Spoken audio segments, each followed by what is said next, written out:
നമസ്കാരം. മലയാളി വാർത്ത ഇൻസൈഡിലേക്ക് സ്വാഗതം. ലോകം ഇപ്പോൾ ചർച്ച ചെയ്യുന്നത് യുക്രൈൻ്റെ പോരാട്ട വീര്യത്തെക്കുറിച്ചാണ്, സെലൻസ്കിയുടെ മനോധൈര്യത്തെക്കുറിച്ചാണ്. അത്യാധുനിക ബോംബർ വിമാനങ്ങളെ കവണ പോലുള്ള ഡ്രോണുകൾ കൊണ്ട് നിഷ്പ്രയാസം ആക്രമിച്ച് തകർത്ത യുക്രൈൻ്റെ കഴിവിനെക്കുറിച്ചാണ്. റഷ്യയുടെ വ്യോമപ്രതിരോധം എത്രമാത്രം ദുർബലമാണ് എന്ന് ലോകത്തിന് ബോധ്യപ്പെടുത്തി കൊടുത്തു സെലൻസ്കി. അതിലപ്പുറം പുതിൻ സഞ്ചരിച്ചിരുന്ന ഹെലികോപ്റ്ററിന് നേർക്കുള്ള ഡ്രോൺ ആക്രമണം, ഇതിലൂടെ സെലൻസ്കി ലോകത്തിനൊന്ന് ബോധ്യപ്പെടുത്തി കൊടുത്തു. പുതിൻ തങ്ങളുടെ പോർമുനയിൽ തന്നെ. യുദ്ധങ്ങളുടെ ലോകചരിത്രം രേഖപ്പെടുത്തുമ്പോൾ ഈ ആക്രമണം രേഖപ്പെടുത്താതെ പോകില്ല എന്ന് സെലൻസ്കി പറയുന്നു.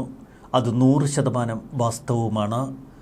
അത്യധികം അപൂർവമായ ആക്രമണം. 18 മാസത്തെ തയ്യാറെടുപ്പാണ് ഈ ആക്രമണത്തിനു വേണ്ടി യുക്രൈൻ നടത്തിയത്.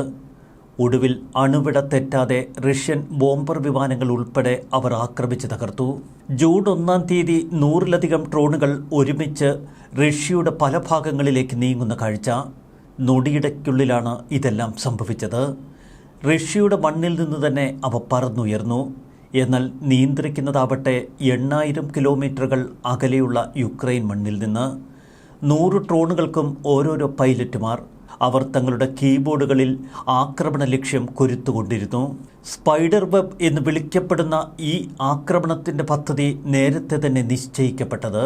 ആർട്ടിക് സർക്കിളിന് മുകളിലുള്ള മർമാൻസ്ക് വരെയും ഉക്രൈനിൽ നിന്ന് 8000 കിലോമീറ്ററുകളിലധികം ദൂരമുള്ള അമുർ മേഖല വരെയും യുക്രൈൻ ഡ്രോൺ ആക്രമണങ്ങൾ നീണ്ടു. റഷ്യയിലെ 5 പ്രദേശങ്ങൾ കേന്ദ്രീകരിച്ചായിരുന്നു യുക്രൈൻ്റെ ഡ്രോൺ ആക്രമണം. മർമാൻസ്ക്, ഇർസ്കുട്സ്ക്, ഇവാനോ, റിയാസാൻ, അമുർ എന്നിവിടങ്ങളിൽ ആക്രമണം നടന്നുവെന്ന് റഷ്യൻ വ്യോമസേന പിന്നീട് സ്ഥിരീകരിച്ചു. ആക്രമണത്തിന് തൊട്ടുപിന്നാലെ പുറത്തുവന്ന ഫോട്ടോകൾ അത് ലോകത്തെ കൂടുതൽ അമ്പരപ്പിച്ചു. യുക്രൈൻ്റെ സുരക്ഷാ സേവനത്തിൻ്റെ തലവൻ വാസിക് മാലിയുക് റഷ്യ പരസ്യപ്പെടുത്തിയ സ്ഥലങ്ങളിലെ താവളങ്ങൾ വ്യക്തമായി തിരിച്ചറിയാൻ കഴിയുന്ന വ്യോമത്താവളങ്ങളുടെ ഉപഗ്രഹ ഭൂപടം നോക്കുന്ന ദൃശ്യങ്ങൾ. യുക്രൈൻ എങ്ങനെയാണ് ഈ ഡ്രോൺ ആക്രമണം നടത്തിയത് എന്ന വിശദമായ റിപ്പോർട്ടുകളാണ് ഇപ്പോൾ BBC അടക്കം പ്രസിദ്ധീകരിച്ചിരിക്കുന്നത്. ആദ്യം ഒരു കണ്ടെയ്നറുകൾക്കുള്ളിൽ അടക്കം ചെയ്ത നിലയിൽ ചില തടിപ്പെട്ടികൾ. ഈ തടിപ്പെട്ടികൾ പിന്നീട് ലോറികളിലേക്ക് കയറ്റുന്നു. തടിപ്പെട്ടുകളിൽ വളരെ ഭദ്രമായി ഡ്രോണുകൾ അടക്കം ചെയ്തിരുന്നു. റിമോട്ട് വഴി നിയന്ത്രിക്കാവുന്ന വേർപെടുത്താവുന്ന ഡ്രോണുകൾ. എങ്ങനെ അവർ ഫലപ്രദമായി റഷ്യൻ മണ്ണിലേക്ക് നീങ്ങി? ലോറികൾക്കുള്ളിലെ ചരക്കുകൾ എന്താണ് എന്ന് ലോറി ഓടിച്ചിരുന്ന ഡ്രൈവർമാർക്ക് വ്യക്തതയില്ല. അവർ ഈ ലോറികൾ വ്യോമതാവളങ്ങൾക്ക് സമീപമുള്ള സ്ഥലങ്ങളിലേക്ക് കൊണ്ടുപോയി. തുടർന്ന് ലോറിയിൽ നിന്ന് പുറത്തിറക്കിയ മരപ്പെട്ടികൾ. ആ മരപ്പെട്ടികൾക്കുള്ളിൽ നിന്ന് ഡ്രോണുകൾ പുറത്തെടുത്തു. വിക്ഷേപണത്തിന് തയ്യാറായ ഈ ഡ്രോണുകൾ റഷ്യൻ വ്യോമത്താവളങ്ങൾക്ക് സമീപം തന്നെ ഇറക്കി വെച്ചു. മിക്ക ലോറികളിൽ നിന്നും ഈ തടിപ്പെട്ടികൾ പുറത്തേക്കെടുത്തിരുന്നില്ല.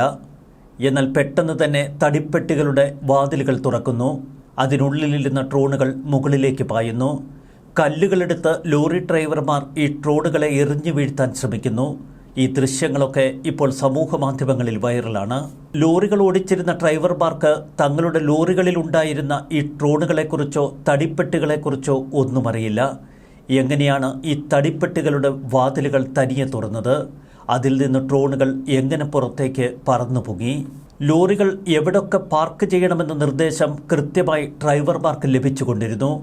അങ്ങനെ ചെയ്തപ്പോൾ അവയിൽ നിന്ന് ഡ്രോണുകൾ പറന്നുയരുന്നത് തങ്ങൾ കണ്ടു എന്നാണ് ലോറി ഡ്രൈവർമാർ ഇപ്പോൾ പറയുന്നത്.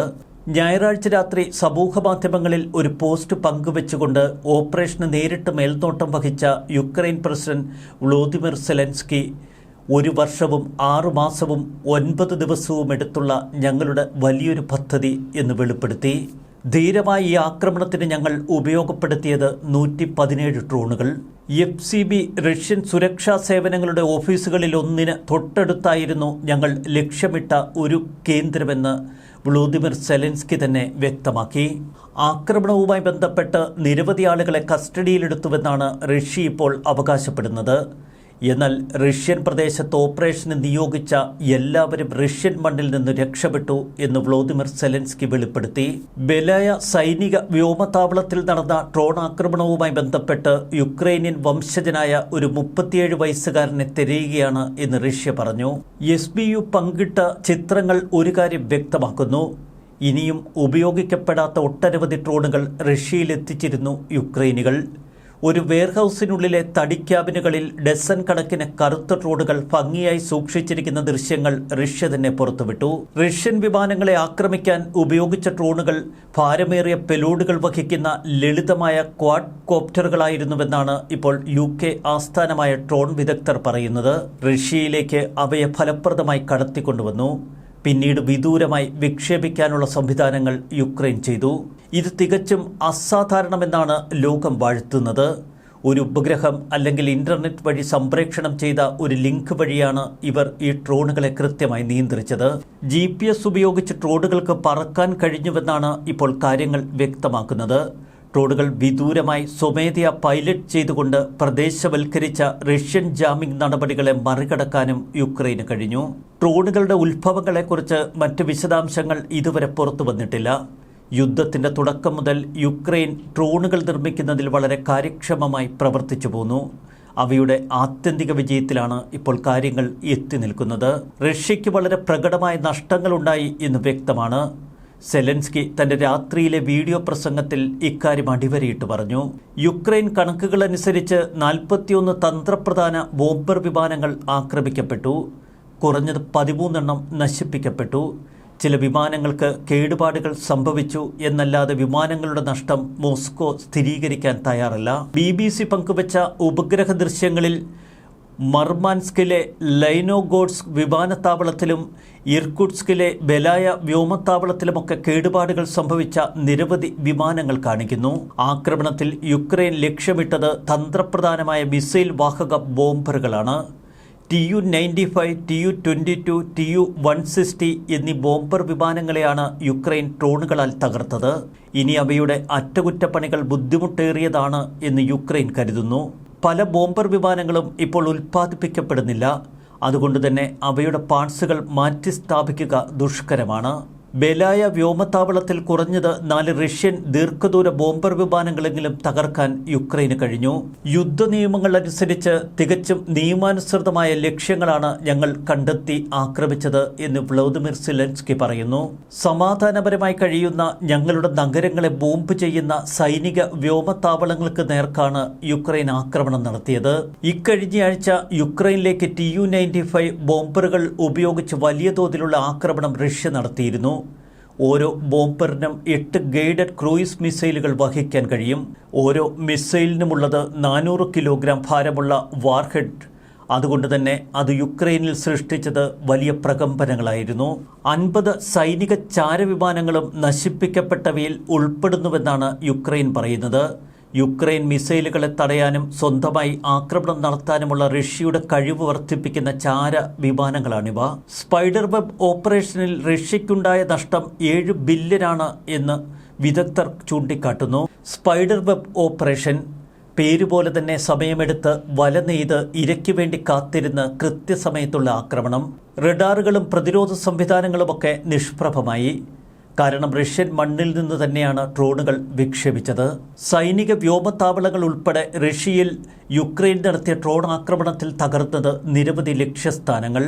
ഇത് റഷ്യയെ ഞെട്ടിച്ചു എന്ന് മാത്രമല്ല, റഷ്യ ഒട്ടും സുരക്ഷിതമല്ല എന്ന് ലോകത്തിന് ബോധ്യപ്പെട്ട സംഭവം കൂടിയായി. ഒരു പൂർണ്ണ യുദ്ധം പൊട്ടിപ്പുറപ്പെട്ടാൽ അമേരിക്കയുടെയും യൂറോപ്പിൻ്റെയും ആണവായുധങ്ങളെ നശിപ്പിക്കാൻ ലക്ഷ്യമിട്ട് റഷ്യ രൂപകൽപ്പന ചെയ്ത ഡൂംസ്ഡേ ബോംബറുകളാണ് ഡ്രോൺ ആക്രമണത്തിൽ ആദ്യം തകർന്നത്. യുദ്ധ സാഹചര്യം കൂടുതൽ കനത്തു നിൽക്കുന്നു. ഇരു രാജ്യങ്ങളും കനത്ത ജാഗ്രത പുലർത്തുന്ന ഘട്ടത്തിലാണ് യുക്രൈന്റെ അപ്രതീക്ഷിത ഡ്രോൺ ആക്രമണം. ഡ്രോണുകൾ യുക്രൈൻ അതിർത്തിയിൽ നിന്നല്ല, മറിച്ച് വിമാനത്താവളങ്ങളുടെ തൊട്ടടുത്ത പ്രദേശങ്ങളിൽ നിന്നാണ് പറന്നുയർന്നത് എന്ന് റഷ്യൻ പ്രതിരോധ മന്ത്രാലയവും സ്ഥിരീകരിച്ചു. യുക്രൈൻ അതിർത്തിയിൽ നിന്ന് 4300 കിലോമീറ്റർ മുതൽ 8000 കിലോമീറ്റർ വരെ അകലെ കൃത്യമായ ആക്രമണ പദ്ധതി അത് വിജയിപ്പിച്ച് നടപ്പാക്കാൻ കഴിയുമെന്ന് യുക്രൈൻ ബോധ്യപ്പെടുത്തിയിരിക്കുന്നു. യുക്രൈൻ ആക്രമണം നടത്തുന്നതിന് തൊട്ടു മുൻപ് റഷ്യ തങ്ങൾക്കെതിരെ മറ്റൊരു വിപുലമായ ആക്രമണത്തിന് തയ്യാറെടുക്കുകയാണ് എന്ന രഹസ്യ വിവരം യുക്രൈൻ ലഭിച്ചു. യുക്രൈൻ ഈ ആക്രമണത്തിൽ സഹായിച്ച ആളുകളെ ഓപ്പറേഷന് മുൻപ് റഷ്യൻ പ്രദേശത്ത് നിന്ന് പിൻവലിച്ചതാണ് അവരുടെ ഏറ്റവും വലിയ വിജയം.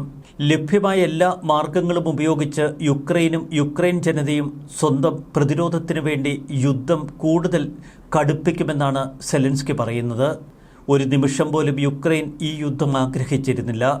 മാർച്ച് 11 മുതൽ സമ്പൂർണ്ണ വെടിനിർത്തലിനായുള്ള അമേരിക്കയുടെ നിർദ്ദേശം മേശപ്പുറത്തുണ്ട്. ലോകം മുഴുവൻ ആവശ്യപ്പെട്ടിട്ടും യുദ്ധം തുടരണമെന്ന തീരുമാനമെടുത്തത് റഷ്യൻ പ്രസിഡന്റ് തന്നെയാണ്. ഇരു രാജ്യങ്ങളും തമ്മിൽ ഇസ്താംബൂളിൽ വെച്ച് നടത്താൻ നിശ്ചയിച്ചിരുന്ന സമാധാന ചർച്ചകൾക്ക് തൊട്ടുമുൻപാണ് യുക്രൈൻ നടത്തിയ ആക്രമണം. പ്രത്യാക്രമണത്തിന് റഷ്യ ഒരുങ്ങുന്നുവെന്ന വാർത്തകൾ ഇപ്പോൾ ശക്തമാണ്. റഷ്യയുമായുള്ള യുദ്ധത്തിലെ യുക്രൈൻ്റെ ഈ നീക്കം ലോകത്തെ തന്നെ ഞെട്ടിച്ചിരിക്കുന്നു. ലോകത്തിലെ തന്നെ ഏറ്റവും മികച്ച സെക്യൂരിറ്റി ഏജൻസികളുള്ള റഷ്യ ഒട്ടും സുരക്ഷിതമല്ല എന്ന ബോധ്യപ്പെടുത്തലാണ് യുക്രൈൻ നടത്തിയത്. ഈ സൈനിക നിയമം ആധുനിക യുദ്ധത്തിന്റെ നിയമങ്ങൾ പൊളിച്ചെഴുതുമെന്നാണ് യുദ്ധവിദഗ്ധർ പറയുന്നത്. ട്രോജൻ ഹോഴ്സ് മോഡൽ ആക്രമണമെന്നാണ് വിദഗ്ധർ ഇതിനെ വിശേഷിപ്പിക്കുന്നത്.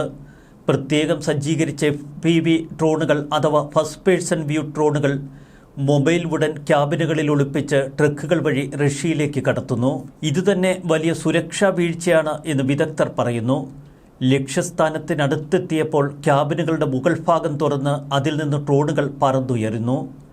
സമീപത്തുള്ള വ്യോമത്താവളങ്ങളെ ലക്ഷ്യമിട്ട് ആക്രമണം നടത്തുന്നു. ട്രോയ് നഗരത്തിൽ ട്രോജൻ ഹോഴ്സ് എന്ന മരക്കുതിരയ്ക്കകത്ത് കയറി ഗ്രീക്ക് സൈനികർ നടത്തിയ മിന്നലാക്രമണത്തെ ഓർമ്മിപ്പിക്കുന്നതാണ് ഈ ആക്രമണം.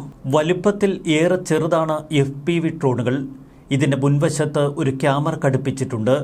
ഈ ക്യാമറയിൽ നിന്നുള്ള തത്സമയ വീഡിയോ ഓപ്പറേറ്റ് ചെയ്യുന്നവർക്ക് ലഭിക്കും. ഇത് ഡ്രോൺ ദൂരസ്ഥലങ്ങളിലിരുന്ന് നിയന്ത്രിക്കാൻ കഴിയും. 100-ലധികം ക്വാഡ്കോപ്റ്റർ FPV ഡ്രോണുകളാണ് ഓപ്പറേഷനായി യുക്രൈൻ ഉപയോഗിച്ചത്. റഷ്യൻ മൊബൈൽ ഫോൺ നെറ്റ്വർക്കുകൾ തന്നെയാണ് ആക്രമണത്തിനായി അവർ ആശ്രയിച്ചതും. ആക്രമണത്തിന്റെ തത്സമയ ദൃശ്യങ്ങൾ ഡ്രോണുകൾ യുക്രൈന് കൈമാറിക്കൊണ്ടിരുന്നു. ഈ ആക്രമണം യുദ്ധക്കളത്തിലെ നിലവിലുള്ള എല്ലാ രീതിശാസ്ത്രങ്ങളെയും മാറ്റിയെഴുതുന്നു. ഡ്രോൺ യുദ്ധത്തിന്റെ വ്യാപ്തിയെയാണ് ഇത് കൃത്യമായി നിർവചിക്കുന്നത്. രാത്രികളിൽ അതിർത്തി പ്രദേശങ്ങളിൽ വലിയ ഡ്രോണുകൾ ഉപയോഗിച്ചുള്ള യുക്രൈൻ ആക്രമണങ്ങളിൽ നിന്ന് വളരെ വ്യത്യസ്തമാണ് ഇപ്പോൾ യുക്രൈൻ അവലംബിച്ച ഈ ആക്രമണ രീതി. ഇത് യുക്രൈന്റെ ഡീപ് സ്ട്രൈക്ക് പ്രോഗ്രാമുകളുടെ കാര്യക്ഷമത ലോകത്തിന് വെളിപ്പെടുത്തി കൊടുത്തു. ഭാവിയിലെ ഡ്രോൺ യുദ്ധത്തിന്റെ സാധ്യതകളെ പുതിയ തലത്തിലേക്ക് യുക്രൈൻ ഉയർത്തിയിരിക്കുന്നു. റഷ്യ യുക്രൈൻ നഗരങ്ങളിൽ ബോംബാക്രമണം ശക്തമാക്കിയതിനു പിന്നാലെയാണ് യുക്രൈന്റെ ഈ കടുകട്ടിയായ ആക്രമണം.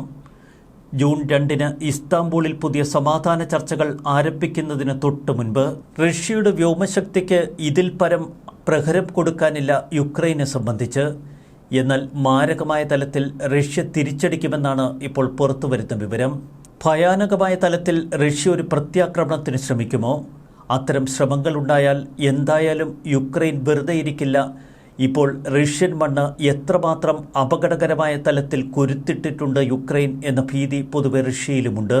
ഇത്രയൊക്കെ യുക്രൈന് ചെയ്തു കൂട്ടാമെങ്കിൽ ഇതിനേക്കാൾ വലുത് എന്തൊക്കെയോ റഷ്യൻ മണ്ണിൽ തന്നെ യുക്രൈൻ ഒളിപ്പിച്ചു വച്ചിട്ടുണ്ടാകാം. അതുതന്നെയാണ് യുക്രൈനെ ഈ യുദ്ധത്തിൽ നിന്ന് വേറിട്ട് നിർത്തുന്നതും. എത്ര വലിയ ആക്രമണങ്ങൾക്ക് ലക്ഷ്യമിടുമ്പോഴും റഷ്യ ഒന്ന് ഭയക്കുന്നതും അതുകൊണ്ട് തന്നെ. ന്യൂസ് ഡെസ്ക് മലയാളി വാർത്ത ഇൻസൈറ്റ്.